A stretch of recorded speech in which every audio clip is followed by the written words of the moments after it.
Okay, in this video, we're going to teach you how to do a firmware update.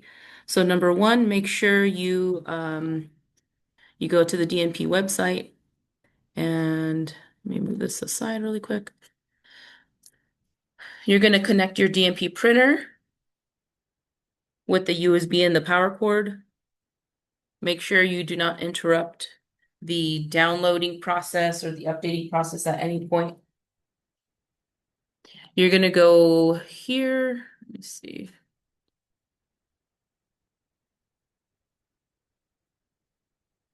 So you can just type in DNP RX1HS firmware update. And then you'll see right here under legacy printers, just click on that one, agree. You're going to scroll down and select your firmware update. So if you're using a Mac, you can use this one. If you're using Windows, you can use, let me see, this is 2.07, 2.07 Mac. So this is the newer one, 2.04. So I'm going to click right here, 2.07. And then you're going to go over here to your downloads. You're going to find it. And once you find it, you're going to see that it's a compressed file. So you're going to select it. You could either hit extract or you can right click and hit extract all. That will unzip it. Once it's done, you're going to click on the firmware update, and we're going to be using this tool.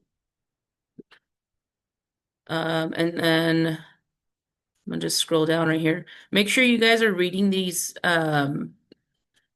Read these. It'll just tell you pretty much the same thing that I had told you. Don't open it. Don't turn it on.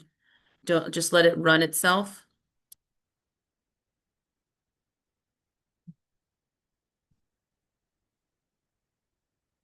Okay. Now we're gonna select this.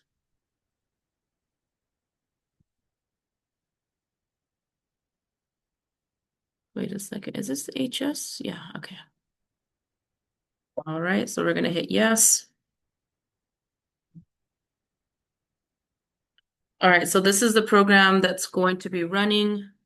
It looks like when we run this, this is actually the newest update, but if you have the older one, then it'll say right here, like what your version is at, and then what the newest one is.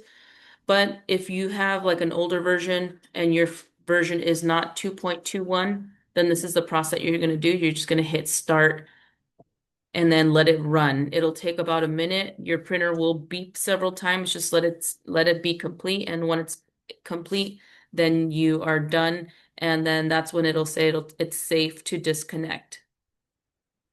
Let me know if this video helped you guys out. Please be sure to like and subscribe to our channel.